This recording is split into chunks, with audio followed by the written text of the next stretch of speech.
Well, what is going on, everybody? Welcome, everybody, into the Hump Day Hotline, brought to you by Ficta, Endel, and Elmer Eye Care. I finally have it without having to look at it. I finally have it without having And to the look season's at over. it. And the season's over. Brought to you by Ficta, Endel, and you've been here when I've been like Endel, Ficta, Victor Enda LML Elmer Glue. brought to you by Ficta, Endel, and Elmer Eye Care on the Buffalo Rumblings Vidcast Network. My name is Joe Miller. That over there is one of my best friends in the whole world, Jay Spencer King. Jay Spencer King, how are you? What's up, man? I'm doing good. It's a good week. I got big dubs on my chest today Big because it was a dubs. big dub for the Bills on Sunday, and man, I'm just looking forward to this run that we have to go on, and I think the Bills are. It looks like they're ready to do it too. So I'm in a good mood. What's up with you? We're 2 games into the run, right? I mean, technically, right? So technically, for me, I broke it up. So the way I looked at it, I looked at it as how do you eat an elephant? One bite at a time. Well, yeah, one bite at a time. But for me, I was waiting until after the Cowboys game. Like, I know we had the Eagles. I know we had the bye. You had the Chiefs, and you had. For me, it was after the Cowboys game. It was like, okay, what are we gonna do in these first couple of games against these teams that everybody is saying, no, the Bills can't win. Even Nate Geary came on and was like, it's over, guys. The Bills aren't beating A, B, C, D, and G. I remember. Like, it was like, okay, we're done. So we won 2 out of the 3 of those games. Now we have, in a way, at first, earlier in the season, everybody's like, man, the end of the season. Then you got the Chargers. Yep. No Justin Herbert. They just fired their head coach and their GM. I know some people feel like the GM, after a head coach is fired, it's like, oh, the team gets. That's not this week. They're not worried about it. We can talk about it later, but I'm not worried about it right now. Yeah. So I feel like the Bills, if they don't play down to their competition, the Bills should be on a 4-game win streak week 18 when we go to Miami. That's the way I see it. 100%. When Nate Geary, in his defense, tweeted that we had just lost to the Eagles, and we have seen so much change in this football team since that happened, particularly from the head coach, which was a big part of what even I was tweeting about. I think you were tweeting about it. It's like, we all love Sean McDermott as a person. Like, he's a good dude. He has changed the culture. He broke the drought. Like, he's done so much to bring this franchise out of purgatory, for lack of a better way of saying. Actually, we were in the pits of hell. Like, we were literally in the pits of hell for 17 years. And he brought it out. Maybe he's not the guy to take us to the next level because of A, B, C, and D, or A and B, or A, B, and C, or whatever. And since that Eagles game, where, as much as they claim, and we've talked about it, as much as he claims or said in his post-game pressers, we did not change the scheme. We did not change anything. We were calling the same defensive plays. They changed it. Everything changed. And then they played the Chiefs, and they kept the foot on the gas defensively, beat the Chiefs, and then they came out and they did it again this past weekend with the Cowboys. They did not let up on Dallas. Like, yes, Dallas scored a garbage touchdown late, but by then it did not matter. When the Bills got up 2 possessions, 3 possessions, they just kept their foot on the throats of the Cowboys offense. They're like, nope, can't get up. You're not getting up. And that's Let me ask you this. That's the big difference for me. Like, McDermott has That's changed. The hugest difference. McDermott the hugest difference. Now, we'll see about instead of playing to not lose, he actually played to win Sunday. Yes. And that's how, and I know we ran the ball, so it doesn't look like the same. Instead of us throwing 50 times, we still were doing what we knew was going to destroy that team, and he kept doing it. And, we chose to keep it going. Let me ask you this, though, man. What, for you, coming out of that game and out of, the few games that we've had, and you now the rest of the season is behind us. You know what happened. You know the changes. Now, this part of the season, how do you feel as a Buffalo Bills fan for this stretch? Well, right now I'm typical Bills fan, right? So, which is what that says, which I've got, I'm emotionally reconnected to the football team, right? So at this point in time, I've got great hope and excitement. And David Reed is actually probably on the opposite end of that, which is why my show is called The Overreaction Sports, because we're all overreacting in one direction or the other as Bills Mafia. He says, hate to be a negative Nancy, but come on, guys. It was one good game. We were a Tony toe away from losing to the Chiefs. I love what you did there with the alliteration. But the reality is if that touchdown had counted, the Bills had 56 seconds left in that game, which several timeouts, which we should be pretty much. The argument could be made the Bills could have easily gone down the field and scored, and then the argument could have been made that the Chiefs could have then also turned around and come right back down the field and scored, because we've seen it. like we've seen it happen. So where am I as far as that goes? I'm not where David Reed is, but I respect where David Reed is. There was a lot to be said for that Chiefs game. There was a lot to be said for what the Bills did. I feel like playing the Chiefs in Kansas City is a harder game than playing the Cowboys in Buffalo in the rain, right? The Dallas isn't a great home or away team. The Chiefs are a great home team. The Chiefs, even though they're not playing their best football, regardless, those are two very good wins. And you said it. I mean, they should have beaten the Eagles. Like, they got out coached. They beat themselves, and it was something that Joe Brady said in his press conference this week, that I think encapsulates the whole thing. He said sometimes he goes, "I got fired." I'm gonna paraphrase it. I got fired from Carolina because I tried to out genius the other team. Is basically what he said. I tried to out genius the other team, and that got me fired from my last job. And it was like, wow, bro, learn. Versus, you know what? I'm going to figure out what their strengths are. And you heard it in Mitch Morse's press conference today. You heard it yesterday in several of the press conferences where they're like, he asks me what I like about plays and what I don't like about plays and what I'm comfortable doing and what I'm not comfortable doing. And if I'm comfortable doing it, great. If I'm not, then maybe we won't call that play. And then you see him in the middle. And we're getting ahead of ourselves because this is one of the topics that I have. But and then you see them come out and the game plan was not to run the ball 49 times. And literally just turned into it was working. Just make it happen. Just make it happen. It's working. Let's do it, and let's win. That was a long. We'll get back to that. That was a long answer to your really short question. Did I give you? No, it's fine. Yeah. No, yeah. Cool. I like long-winded answers. You're an interviewer now too. You get it. Interviewers, we love long-winded answers to questions. I'm always long-winded. Let's do this. Let's hear from our show sponsor real quick before we get into the topics. Before we hear from the sponsor, everybody hump real quick. Hump that like. Go ahead and do it. And now, Fichte, Endo, and Elmer eye care. It's time to say goodbye to the blur and hello to clear vision. Fichte, Endo, and Elmer are the first in Western New York to bring you Zeiss Smile technology. Along with our highly experienced surgeons, we promise an effortless journey to better vision. Gone are the days of fumbling for glasses or struggling with contact lenses. Embrace the freedom of superb sight. Because we believe you deserve the world in HD. Visit us online at Fichte.com and schedule a consultation. Fichte, Endel, and Elmer. We are focused on you. Yeah, that was Bruce Nolan on the call. And I love what Daryl just said in the comment section. I'll pull it up real quick. Daryl says, if, quote unquote, has infinite possibilities, quote unquote, did is what actually happened. And the Bills did beat the Chiefs. And it's like, yep, that's what happened. So we also beat the Cowboys. So I'm going to do something a little different this week than we have ever done before. A little different. And we're going to take a look back at our game predictions real quick from last week. And which is funny because somehow we missed you giving a Josh Allen stat line, but you said Josh Allen is going to be the GOAT. So there was an expectation on your side that Josh was going to have a great game. And then we'll just talk through just kind of final thoughts, because we always do the final thoughts as far as how we felt about the game, and we kind of put it to bed, yada, yada, yada. As far as just our final thoughts go. So last week, I had a huge miss on Josh Allen. I said 365 passing, 45 on the ground, 2 touchdowns in the air. He had one, right? Did he have 1 touchdown in the air? Yeah, 1 in the air. Yep. And then 1 rushing, which I got. 38-35 was my score.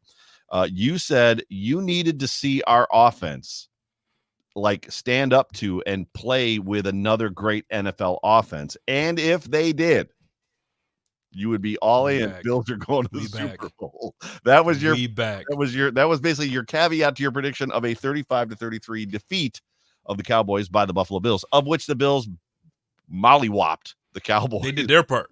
They did their part in Buffalo. And what's funny about that whole prediction is, as we talked through it, I said that I wasn't as concerned about the offense. I wasn't as concerned about CeeDee Lamb, and I wasn't, because we've seen that defense do a good job of kind of keeping guys harbored. I was more worried about their defense against our offense, because that's where we have a tendency to see the wheels kind of come off. You said that you were concerned about both sides.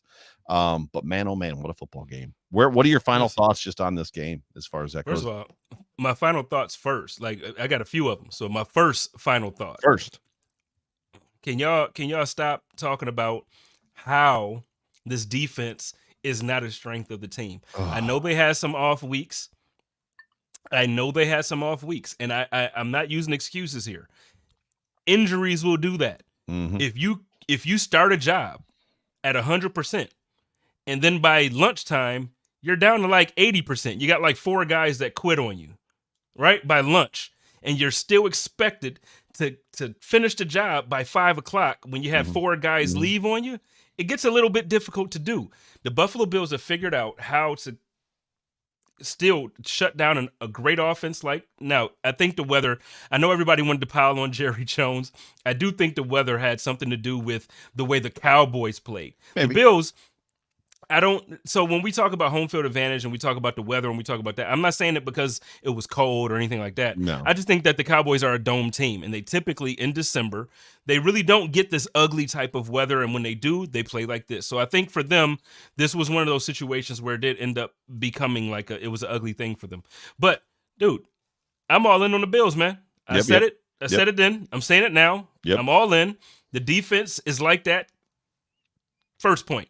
Second point, can we talk about James Cook just cooking on I can't cuss like I want to cuss. I've been drinking. So you might have to edit this, Joe. You might have to edit this before we go edited shoot. Okay. Well, I'm gonna just tell you. They added like the Cardinals logo again for the winter. Nice. They added the Cardinals logo. So nice. so I'm here. And this is what we've been on today. So you might have to edit. You said you're not editing shit. So that's fine. I didn't say that. I said shoot. Oh, okay. I thought you said shit.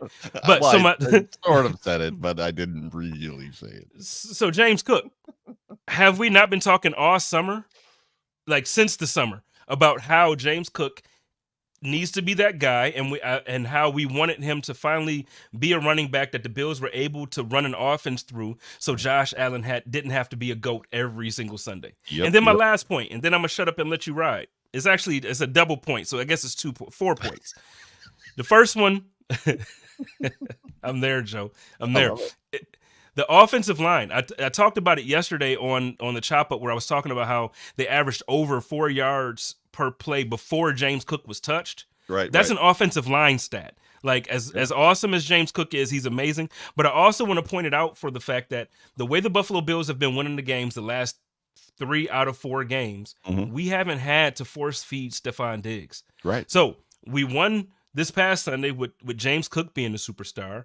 The week before that, we won with Josh being a superstar. You could kind of say, whoever you want to, you could say Cook again. Other moments, Shakir stepped up big, and you could say, so you got other guys to point to. We're doing this without Diggs having a 100-yard, 2-touchdown game. So when the playoffs get here, and then when teams say, we're going to shut down Diggs, cool, because we got Cook that can run on you. We got Kincaid that can do the thing too. I'm back. I'm back as a fan of the Bills in a good space. We're gonna move right to James Cook after this topic. Let's just go right to James Cook. Well, no, hang on. I gotta respond. I gotta respond to you, whether I agree or disagree. But okay. The big thing. So to your first point about Dallas's offense and the fact that the weather and blah blah blah blah blah. The big thing for me in that situation is Dallas has a formidable running game. Tony Pollard is no hack, right? I mean, for all intents and purposes, Tony Pollard is good. But the Buffalo Bills put the hurt on them quick, and it became a chase game for the Dallas Cowboys. And it turned into a situation where they couldn't run the football because if they ran it, they'd never catch up. And the Bills were actually stout against the run. So to your point, yes, I think the weather was a big part of that. But a lot of that as well is just the fact that, the Dallas Cowboys were put in a position where they had to chase the Bills, which was not a great position. And the Bills did not go soft, prevent, bend but don't break defense. They stayed contesting the wide receivers. They stayed on them. They stayed aggressive, which, you love to hear your head coach say, I want to win the game being aggressive. And then when he doesn't do it, you're like, but you said you wanted to win the game aggressive. So it's great to hear him say that and then watch them do that, because to your point, this defense, and you and I have been saying it for weeks, you and I have been saying on this show for weeks that the defense is no longer, the injury argument no longer holds, because with Rasul Douglas, he's a number 1 cornerback.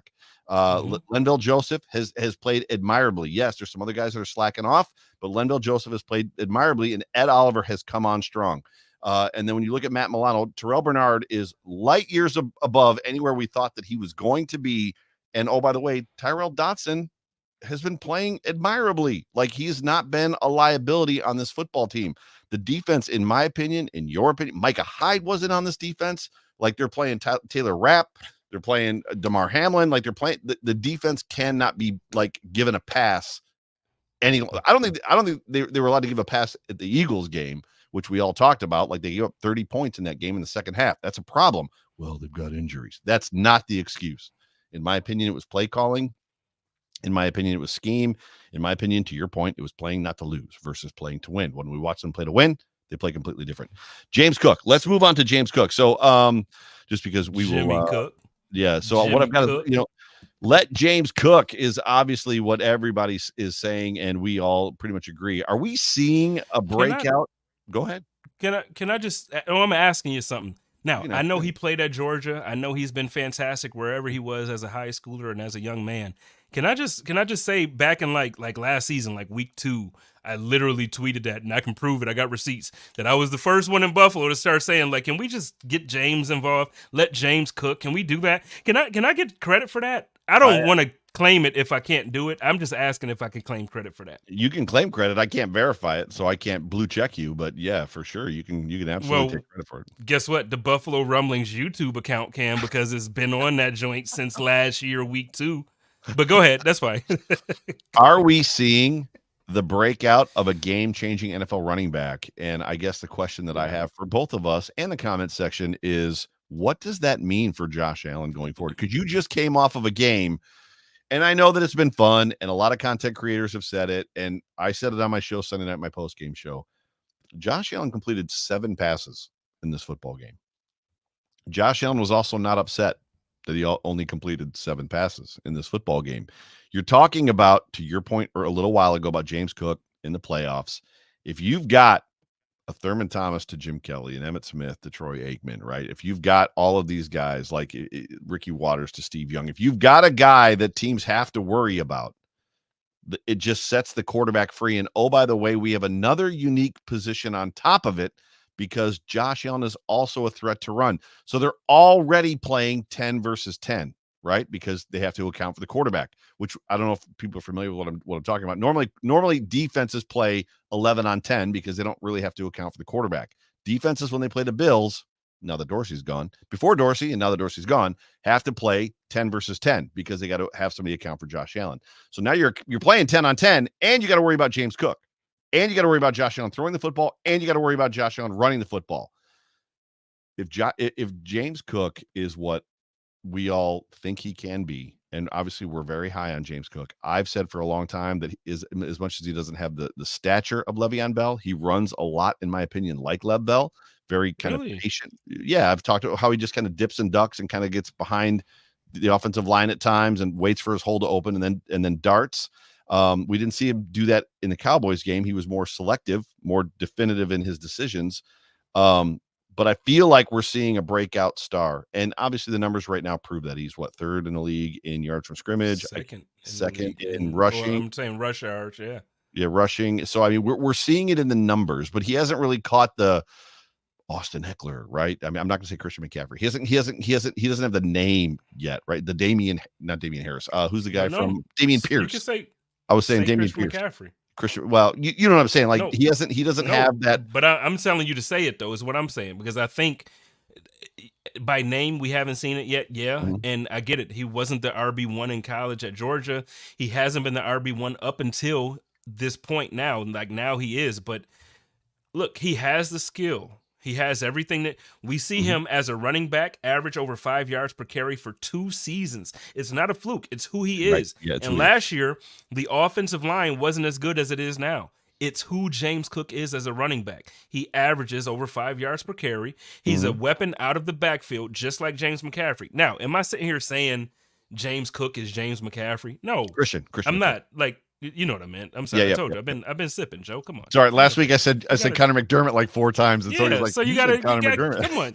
So you gotta cut me some slack, man. This is we got company right now. I'm just saying we got company right now. You gotta help me. I'm just saying, but he's not as good as Christian McCaffrey. No, right. He's not as good as Christian McCaffrey. But the thing is, he has all the tools to be just as good if Joe Brady uses him in the same way. James Cook, dude, I've been thinking.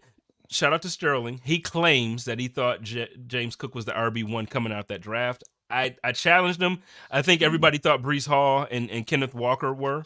But if he did, and even if not, it doesn't matter. Right now, I think the Buffalo Bills made the right decision for their team. And I love the fact that James Cook is blossoming at this point, man. Like, because especially with what we know about the Bills run game. Like, look at last season, look at seasons prior. Devin Singletary, we love Motor, right? Like, I feel like we all do. For sure. He was never given this type of opportunity to do what James Cook is doing. He didn't have the No, I mean, he doesn't have the same. He didn't have the offensive line that James has, and he didn't have the line. Did he deserve? I think he deserved it. Yeah, I think he deserved it because now when you look at what he's doing in Houston in the games that Pierce is injured, Devin Singletary is looking like a superstar. So is Zach Moss. In Indiana. I feel like you could put me behind that line. Because they put 2 guys from the practice squad back there this last Sunday, and they still rushed over 160 yards on the ground with those guys. Like, it's crazy. Zach Moss. I don't know if you noticed that. Yes. Zach Moss came into the league and said, I'm going to make guys make business decisions. We said it for 3 years going, when's this going to happen? 2 years, 3 years, whatever it was. And then he's like leaving Buffalo. He's like, bet. And now he's making guys make business decisions. It's like, and it still makes me question whether or not during that time, if we were all looking at the game wrong. And I granted, he there were holes at times that he did not hit. Ran in the back. He would run into the line. Yes. You can't blame that on nobody else but you. Correct. Zach, you can't. However, he's doing his thing now. But does it come back to, and to slide it off topic, does it come back to what Joe Brady says, which is, what do you like? What works for you? Whereas before, Dable was not that. Dable was like, yada, yada, yada. So we're going to talk about Joe Brady and just kind of that in a second. As it pertains to James Cook, it's just hard to not love what you see. It's hard to not love what he brings to the table. And I guess the question that I have that I'm waiting for an answer is what does it mean for Josh Allen kind of going forward? If he turns into upper echelon, the guy that, first round of the draft in your fantasy draft, and he's getting drafted before pick 5, what happens if he turns into that guy? What does that mean for Josh Allen, who still has Stephon Diggs, who has Dalton Kincaid, who has Dawson Knox? God, we need a second wide receiver. But you know what I'm saying? Like, maybe they go to the draft and they get a wide receiver 2 this year. I don't know, but right. Well, that's what we need. And actually, I'm going to answer your question, but I'll also say just on that part, we need a wide receiver 1. And I'm not saying that to disrespect Stephon Diggs. Diggs is wide receiver 1. We need a guy that's going to be wide receiver 1 when Diggs is done. 100%. So we need to draft that guy in the next couple of years. But as far as what it means for Josh, if James Cook is the guy that we think he is, or that we're hoping that he is, what this means is, do you remember what Peyton Manning looked like with Edgerrin James? Yeah. Do you remember? And I remember Marshall Faulk and Peyton Manning. Do you remember Marshall Faulk and Peyton Manning? Like, yes. Now, Josh isn't Peyton. And I don't want to make it seem like I'm comparing the two. Josh is a completely different type of quarterback. However, we know what Josh is like when he's on his game. When he's in his zone, we know what Josh is like. Can you imagine a game where Josh is in his zone? James is in his zone? Steph is in his zone, and then you let Sean do what he like. Go ahead, Sean. Get jiggy with the defense. It's Hump Day. It's Hump Day, and you're talking Hump Day after dark is what you're talking. Man, it's Hump Day after dark, man. And Sunday, I tweeted after it was one point. I can't remember who said it on the broadcast, but somebody compared James Cook to Thurman Thomas, and I was like, I didn't know that this was Twitter after dark. Like, y'all got me on here with, and that's how I feel making this statement. It's like, could you just imagine that offense when you were able to really win with Josh being himself, with Diggs being himself, with Cooks being, man, just come on, man. Going back to what you said about Sterling, I can't confirm nor deny whether or not Sterling said that he felt that James Cook was the best running back coming out of college. I feel like he said he was, that was kind of his guy. Joseph. Oh, okay. Joseph. So he's Von Miller is what you're telling me? That's the pastor in you, man. You're trying to find the good in everybody, and you don't want to believe that people are liars. Sterling, hey, who in the chat? I know L Boogie and Daryl. I know y'all hit him up and tell him Spence is on Hump Day right now talking dirty about you. He calling you a liar in public. Tell him. I'm gonna text him right now too. Go ahead. He lied. Anyway, he lied. What I was going to say, the reason I brought that back up is because I didn't have James Cook as the RB1 coming out of college. and if you've watched Monday, if you watched Sunday, if you watch me tweet, you're not gonna hear anything new from me, which I think for us and for me specifically, if you are a person who appreciates my content, Sterling, just text Sterling. I pretty much never waffle. I don't, I don't go back and forth. I don't flip flop like a lot of national media guys. I'm looking at you, Emmanuel Acho, whatever his name is. The concern, he's the worst. The concern that I had about James Cook was like what everybody was saying, and whatever everybody was saying was, yes, he's Dalvin Cook's brother. However, he has bad contact balance, and it's like, okay. And when I went back and I looked at his film, it's because every time he was contacted, and you and I've talked about this, he was 14 yards downfield running at full speed before he got touched, which if somebody glances you when you're sprinting, you're going to fall down. That's typically what happens. We were told that he's not big enough to be an RB1, and he's an inch taller than his brother Dalvin, and he's 10 pounds lighter. At least he was when he got drafted. Who knows what he weighs now? And when I look at him, we've talked about body styles, body composition. He looks skinny and thin. He looks like Dalvin. He looks like Chris Johnson. He looks like one of those thinner running backs. Is he going to have a 10-year, 12-year Jerome Bettis storied career? Probably not.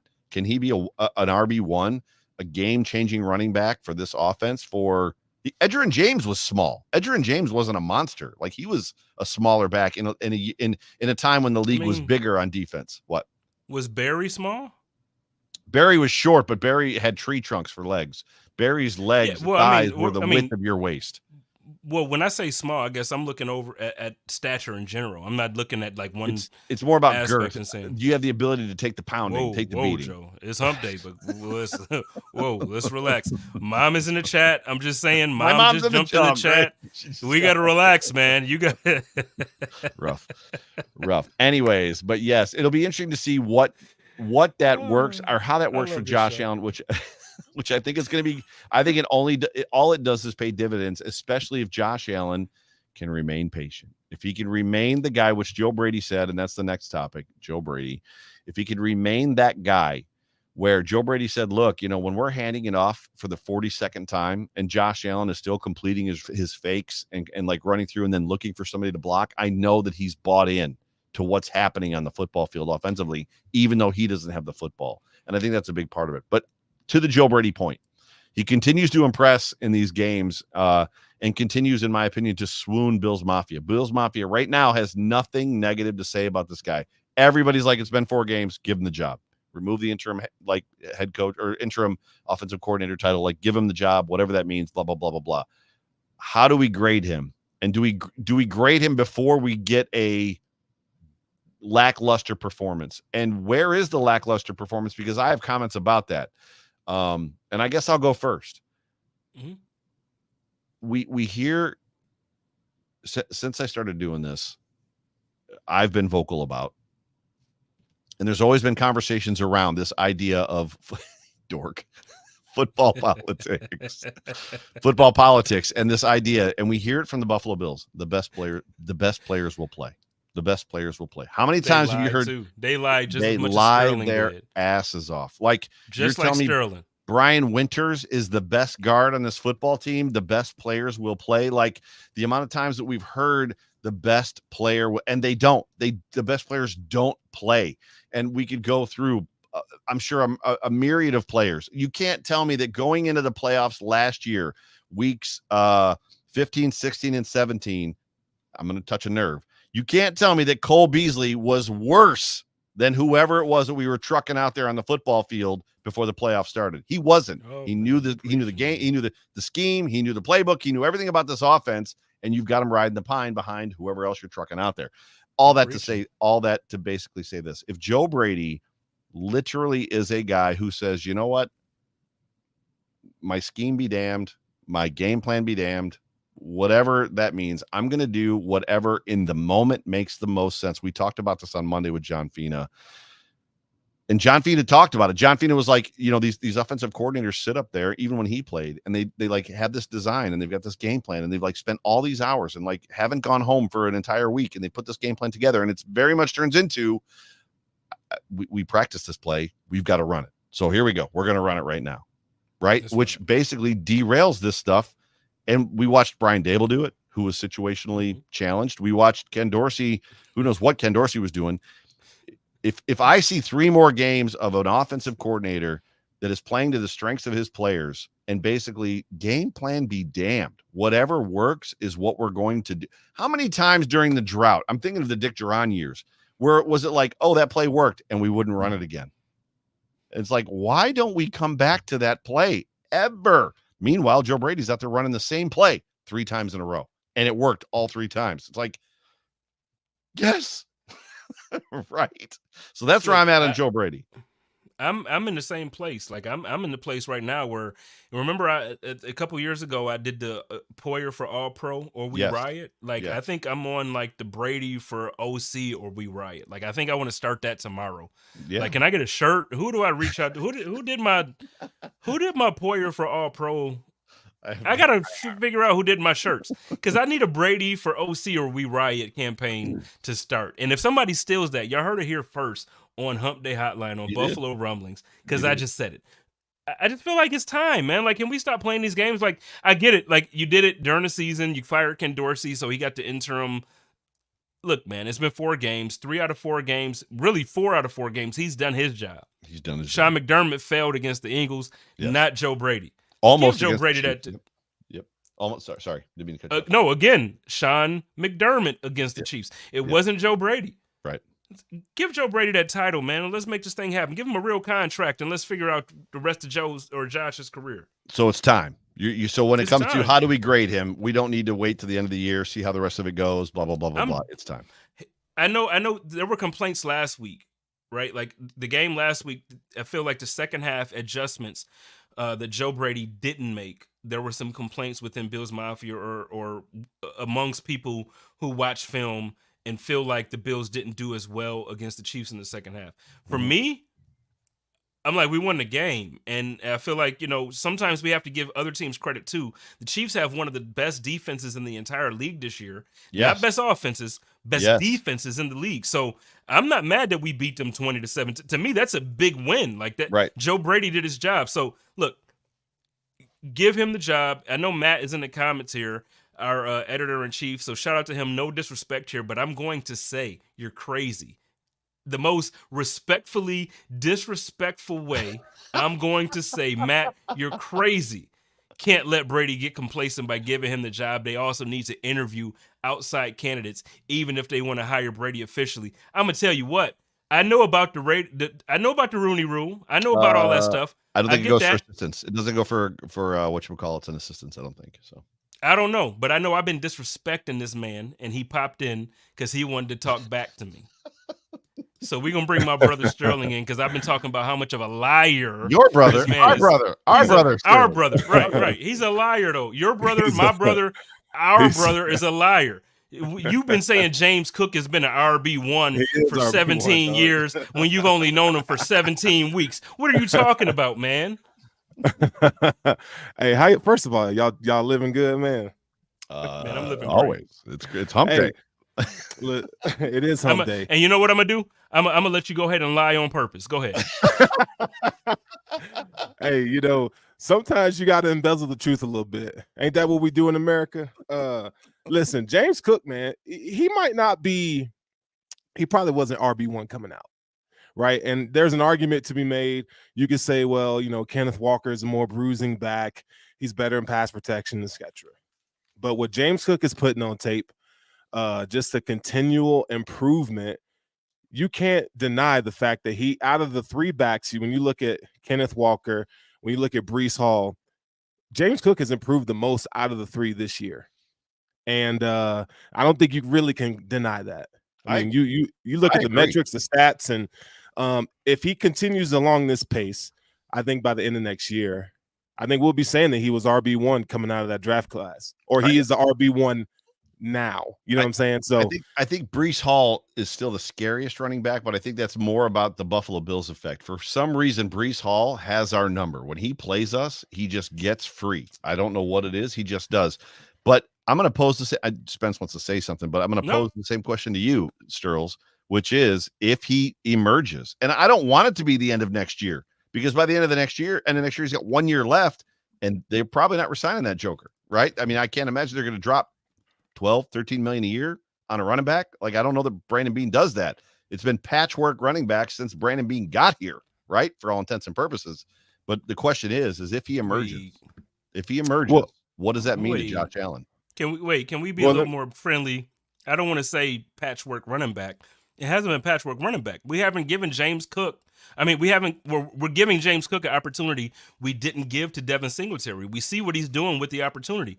We're giving James Cook an opportunity we didn't give to Zach Moss. We see what he's doing with the opportunity. Let me recalculate that my comment. So they have not put the onus on offensive line and running back for Josh Allen at all, and it cannot be argued. They have poured $50 to $60 million a year in 9 defensive linemen that they can rotate to keep their legs fresh, which has not worked at all. This year it's working because of the emergence of Ed Oliver and maybe the emergence of AJ Epinesa. They have poured millions, hundreds of millions of dollars into the defensive line, and there have been running backs available that they have not gone after. They've drafted a guy in the 3rd round. They drafted another guy in the 3rd round. They patchworked the offensive line. They went and got Roger Saffold. They went and put Brian Winters out there. Like, the amount of crap that they put out in front of Josh Allen with a running back behind him shows no investment in Josh Allen and a running either game. Of them. Either one of them, right? I'll tell you this. This is what I'll tell you that Mitch Morse is the only guy. Mitch Morse is the only guy they invested in. Mitch Morse. Brandon Beane was on the staff that drafted McCaffrey.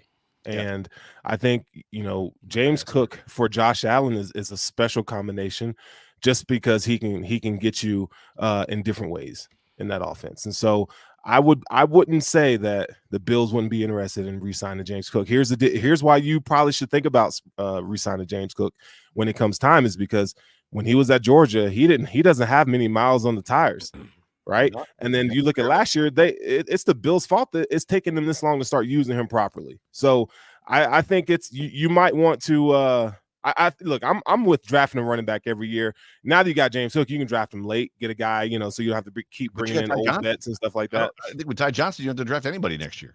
I still draft. Ty Johnson. I love that kid. I love Ty Johnson, but actually, so I'll throw this at both of you and give me what you think. I love Ty Johnson and what he's been able to do in this offense behind James Cook and behind, whoever we have as the backup at that point. I love what he's been able to do. But I think, and maybe I shouldn't look at it this way, because you throw somebody away and then they become somebody else's treasure, and that's kind of what happened with the Bills, like with Micah Hyde and Jordan Poyer and other players we can point to. But I just think when it comes to running back, the running back position is different than like safety or linebacker, or where it's like, I feel like with the running back, you've developed and you're your best when you have a certain age range and a certain youthfulness to where you have the best of your abilities available at a time. I think Ty Johnson had his opportunity in New York, and I want him on the Bills next year. I tweeted out during the game, I need him to be a Buffalo Bill.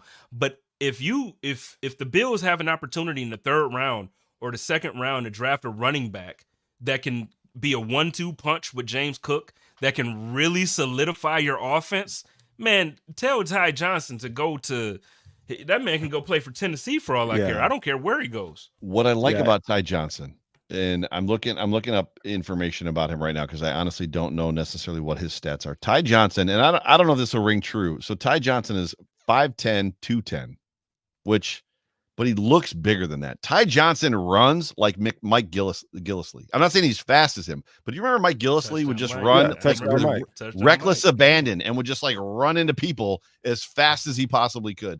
And that to me is Ty Johnson, but with girth. Does that make sense? Yeah. Ty Johnson is a back.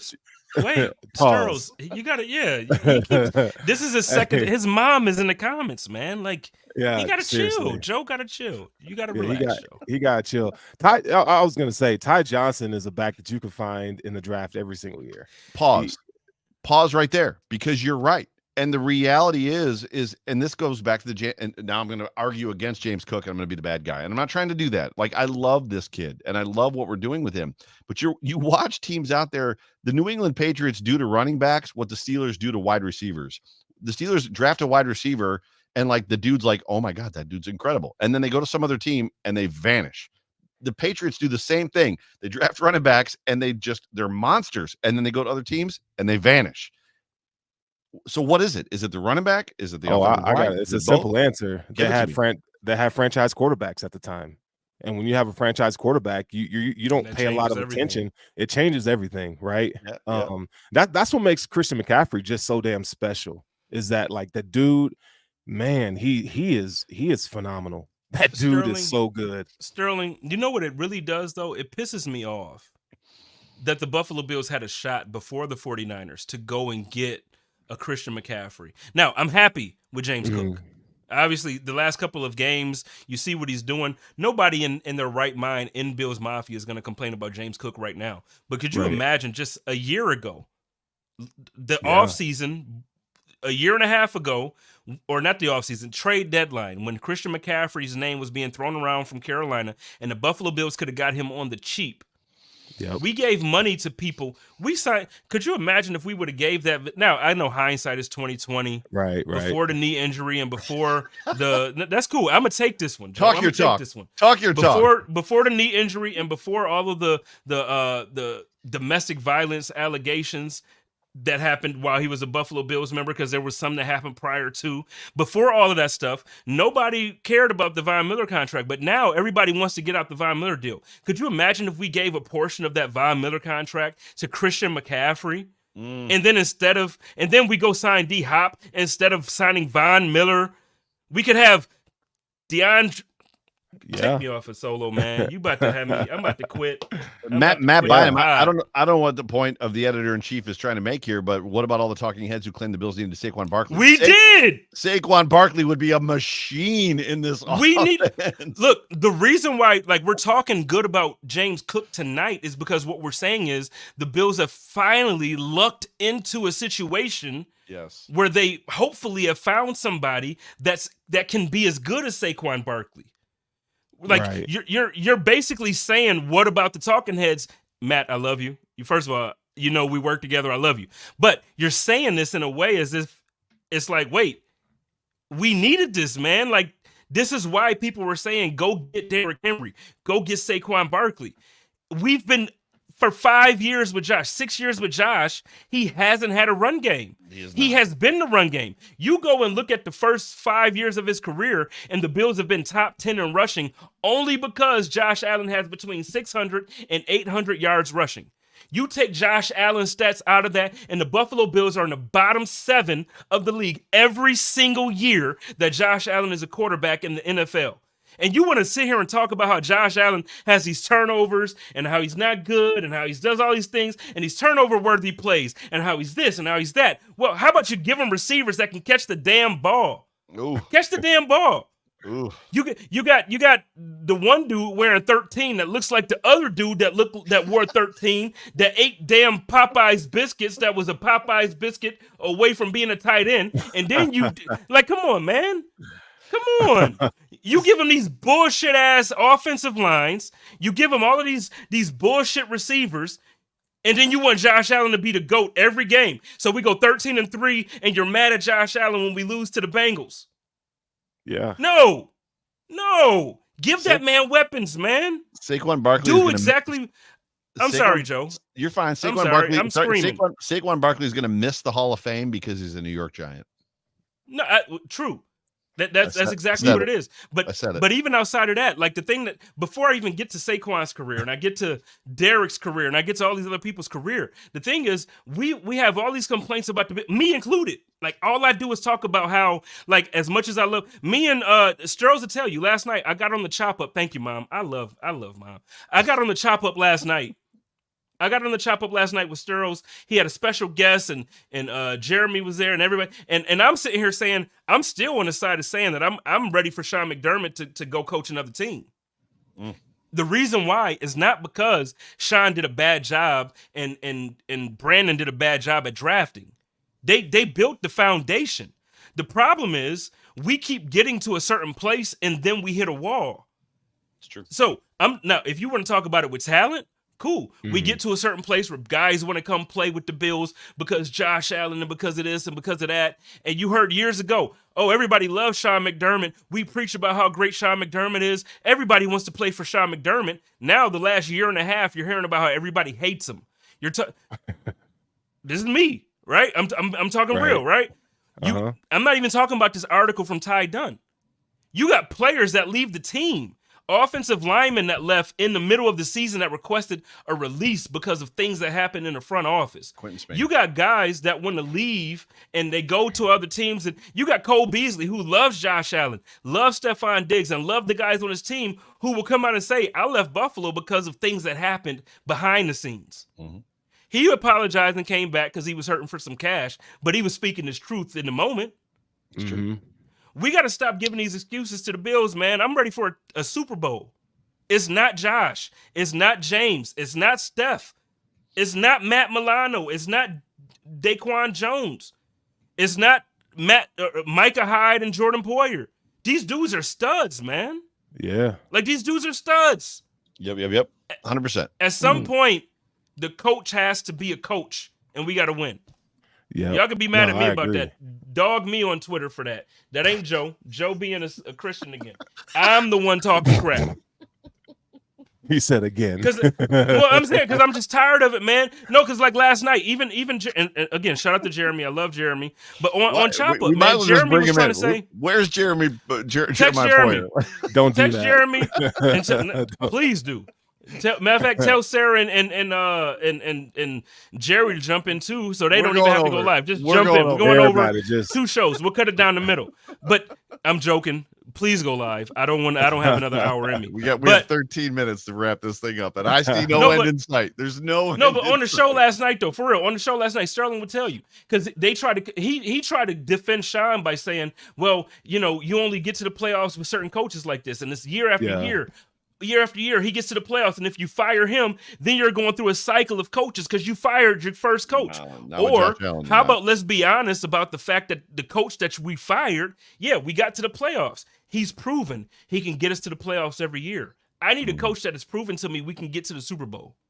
That's what I need. Yeah, the guy is effectively Sean Payton, right? That's who you want, and you can't get him. But and I've made this comment too because people come at me and we are way off topic. But and I'd love Sterling's response. Them topics. I don't know that Sterling and I have talked about this, but it's like the big conversation before this whole big turnaround, which includes Sean McDermott changing the way he's coached in game. You cannot deny it; it's a fact. The big comment was, well, if you fire Sean McDermott, who are you going to get? And it's like, mother trucker, give up 4 first-round picks for Sean McVay right now. Okay. Go get me Sean McVay to coach Josh Allen, and we're winning multiple Super Bowls. Joe, last thing, and I'm shutting up. I swear to God. I'm shutting up. We got 12 minutes left. I'm not even going to do third down. You and Sterling can do third down. Matter of fact, I'm going to play it right now. You're not leaving. Hold on. Not leaving. No, I'm not going nowhere. I'm going to just shut the hell up. Third. That's third down. So y'all know, get y'all Josh Allen stat lines and the score predictions ready. I'm gonna shut the hell up. But again, to what Joe just said there, like everybody who has this take, when you fire Sean McDermott, who are you gonna get? Can we go back and pull receipts from every single one of you? Nobody knew who Sean McDermott was besides the people who actually knew who Sean McDermott was. He was the defensive coordinator, and everybody was like, we're going to hire this no-name guy from North Carolina or from South Carolina. Like, we're going to hire a guy from Carolina as our head coach? Come on, man. Like, y'all got to be like, dude, let's stop having this closed-minded outlook on things. And now, I'm not even dissing Sean. I'm happy with Sean at the moment. Let this. I'm riding this wave, Joe. I'm riding this wave. We're gonna make the playoffs. We're gonna win the Super Bowl. If he wins the Super Bowl, I want Sean here forever. I don't want to say nothing bad about him. But my problem is I don't think he can win the Super Bowl. And that's the thing. I'll add this to that. Wait, statistics are against him. No head coach quarterback combination over 5 years has ever made the Super Bowl. Go ahead. So if there was a year for the Bills to win a Super Bowl, this is a year to do it. This is the year. This is the year, or last year, or 2021, or 2020, or the last 5. I mean, you look at the I feel like the Spider-Man, at this point. The last 12 years that McDermott has been the coach of the Bills. But it's true this year. I mean, the AFC is just a hot mess. Right. It's a hot mess. No Bengals. The Chiefs are down. Chiefs are down. Yep. And you play against a Ravens team that you match up pretty well against. We'll see what happens there. Yeah. With no Mark Andrews for the rest of the season. And quick question, Steros. Quick question. Let me ask you this. If the Bills do make it, who do you see beating them? If they make the playoffs right now, teams that are in the playoffs according to rankings and all that stuff, or in general, not even teams that, because right now the Bills aren't in. So if there's another team that might be able to make it, who in the AFC Nobody, do you see beating the honestly. Bills? You're not going to like my answer. The Ravens, the Ravens could get them. The Ravens could get them. The answer comes back to hockey. And I know that's a weird analogy, but hockey, for some reason, when you are a scoring hockey team and you like score crazy points, when you get to the playoffs, they become defensive teams. It's just what hockey does. If Sean McDermott reverts when we get to the playoffs to more of the play to not lose versus play to win, if he becomes that coach again, anybody could beat us, in my opinion. You're looking at the Jaguars. The Jaguars are right there with us again. I think it's a little different this year just because of what Josh Allen is going to do in the playoffs. And now we have something that we haven't had in years, which is a real run game. Real run right? game. And a guy that can catch it out of the backfield. Real quick. Can I just kind of question Joe on something, man? Like, he wants to question the Bills on that, and he wants to talk like that. Like, wasn't he? You know, I'm not gonna do that, Joe. I'm gonna protect you. Not like you didn't do me earlier. He called me out earlier, man. He was like, "We're live, but you were wrong." I'm not gonna do you like that, Joe. I'm gonna save it till we go. I'm gonna save it till after the show. I just thought about it live in the moment. I thought about it because I love you. You will not hurt my feelings. Absolutely drag me. Absolutely. Everybody, y'all know I'm joking. I'm really joking here, but I'm saying like Joe dragged me on live. He was like, "No, man, you were wrong about that. You sucked with that." What? Yo, he called me out, bro. I was like, "Damn, we're live, man. Help me." You're going back to the opening segment of which we were both wrong. We both expected Josh Allen. The whole point of that whole segment was that Josh Allen completed 7 passes and we won the football or the game by like 21 points. Like that was the. I was joking. I was joking last night with Jeremiah because so you know how he rides for Gabe Davis. He rides for Gabe Davis. He does. Yeah.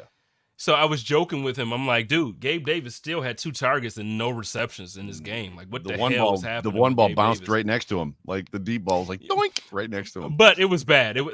We know Josh only threw it like probably 9, 10 times. I don't even know the number. 15. He barely threw 15 times. 15. Okay, so he threw it 15 times. He barely had any completion. Like it was one of those games that Josh didn't throw it. So I really wasn't critiquing Gabe Davis, but I went on the show and we talked about it and it was funny. And it was one of those moments where like if it was you would have clowned me, man. Like that's what I'm saying. That's my whole point by telling that story is that you would have clowned me. You would have had me feeling embarrassed. And I'm just saying, I'm sorry. I love you. I don't mean to you got to do protect me better. That's all I'm saying. Mean to do that. It's not intentional. I'm talking this like Sterling didn't pop in here for me attacking him. I'm saying all of that. Like that's not why Sterling is on the show.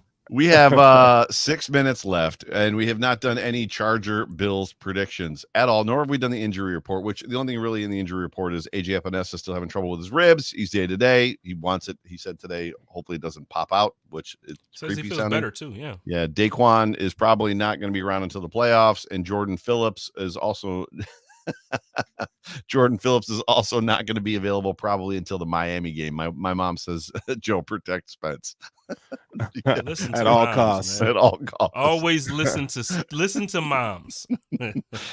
So what do we? I got 2 of you here. What I was quoted on saying and got dragged a little bit on Twitter about saying that I used Sterling's words. I think the Bills are going to like curb stomp, dog walk the Chargers. You got questioned about that? No, like people, are like, well, there's people in the chat earlier with like, we cannot take the Chargers for granted. It's like, oh, I'm taking them for granted. Like 100%. Do me a favor and tag me. Tag me.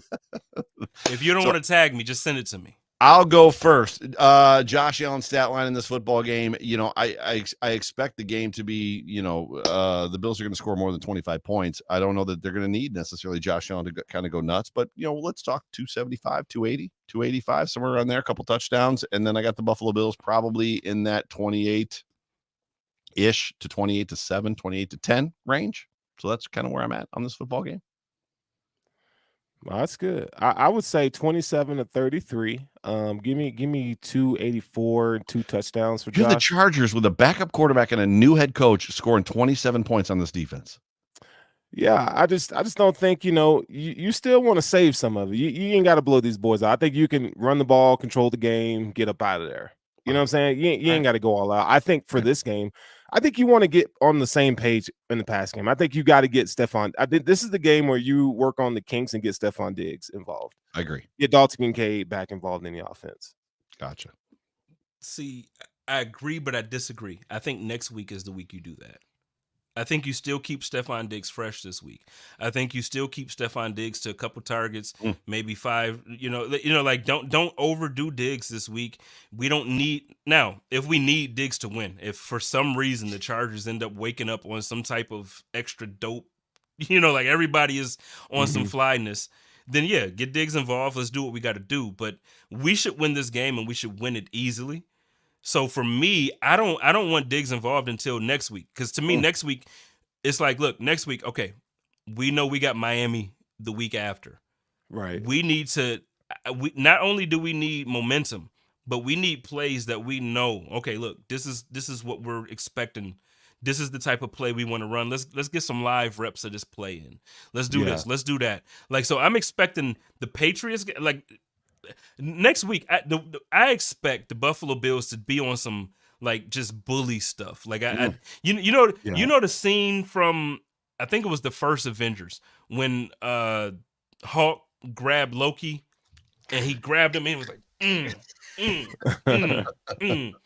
Yes. That's what I expect the Bills to do next week. This week too.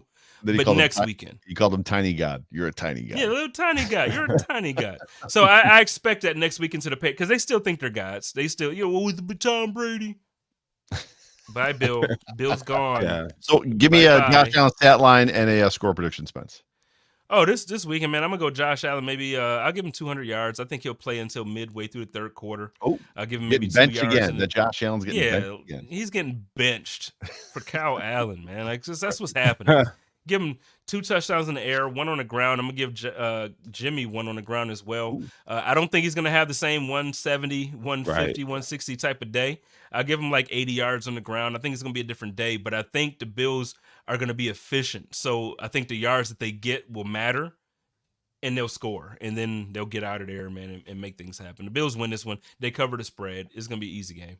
I think the Bills are going to get up on them pretty good. Now, you got to look at Sean McDermott against like young rookie quarterbacks, Easton Stick is who we're talking about. I think Sean McDermott do dirty. Yeah, they're gonna get him. They're gonna get him. Sterling, thank you so much for joining. Joe is trying to rush us because we got to get out of here. He's looking at the time. He's like, it's 58 minutes and 38. He's looking, and so 100%. Go ahead, Joe. I'm sorry. Sterling, it is great having you in the show, and this has been a lot of fun. And this is every week Spence and I leave this show going, man, that was a good show, and this was absolutely a lot of fun. But ladies and gentlemen, you have been tuned into the Hump Day Hotline, brought to you by Fichte, Endel, and Elmer Eye Care on the Buffalo Rumblings Vidcast Network. My name is Joe Miller. That there is Jay Spencer King, and below me is Sterling Furrow, all part of the amazing group of content creators in Buffalo Rumblings, to include the show that's about to start, Line the Game, with former Buffalo Bill, Jerry Ostrowski, and Sarah Larson.